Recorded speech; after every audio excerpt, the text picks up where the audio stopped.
இப்ப ரீசெண்டா பாத்தீங்கன்னா டிஎம்கே ஆட்சியிலயும் 10 ரூபா வாங்குறதா டிவிகேல இருந்து சொல்லிட்டு இருந்தாங்க.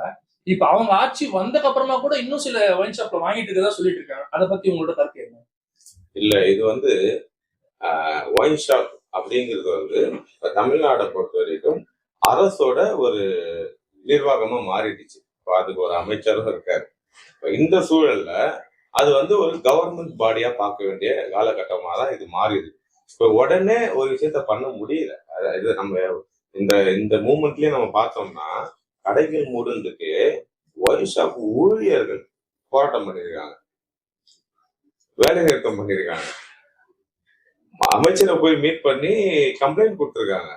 இவ்வளவு மூவ்மெண்ட் அவங்களால பண்ண முடியுதுன்னா அப்ப அது எந்த அளவுக்கு ஒரு ஆலமரமா வளர்ந்துருக்குன்றதுதான் நம்ம பார்க்கணும். நம்ம வந்து ஒரு விஷயம் அவங்க தவறு பண்றாங்கன்னு சொல்லி நம்ம நடவடிக்கை எடுத்தோம்னா அவங்க ஒன்னா சேர்ந்து ஒரு ப்ரொடெஸ்ட் பண்ணுவாங்க. அப்படி மாறி இருக்குது. அது அது மதுபானம் ஒரு ஒயின் ஷாப் விற்கிறது ஒரு அரசு கையில எடுத்ததுனால இப்ப எப்படி மாறி இருக்குன்னா அவங்க ஒரு பெரிய பாடியா ஃபார்ம் ஆயிருக்காங்க. இதை பொறுமையா பார்த்து களை எடுக்க வேண்டிய விஷயம். ஒரே நாள்ல இது முடியாது. ஆனா களை எடுப்பாரு. தமிழ்நாடு எதை நோக்கி நகரும் அப்படின்னா பூரண மது விலக்கு நோக்கி நகரும்.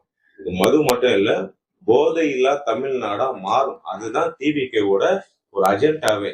அதை நோக்கி நகரும். கண்டிப்பா அது உடனே நடக்குமான்னு கேட்டா ப்ராசஸ், எல்லாமே ப்ராசஸ். ஏன் அப்படின்னா நீங்க வந்து தப்பையே ஆலமரமா வளர்த்து வச்சிருக்கீங்க. ஆலமரத்தை உடனே வெட்ட முடியாது.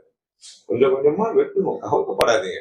அதுக்குள்ள நீங்க வந்து நீங்களே கிரியேட் பண்ண ஒரு விஷயம் வந்து இன்னும் இதை பண்ணலையா அதை பண்ணலையா நீங்களே ஒரு கேள்வியை கேட்டு நீங்களே அதை ப்ரோபகண்டா கிரியேட் பண்ணி ஆட்சிக்கு கெட்ட பேரை கொண்டு வரணும் அப்படின்னு நீங்க நினைக்கிறது நல்லா தெரியுது. எங்களுக்கு மட்டும் இல்ல, மக்களுக்கே தெரியுது.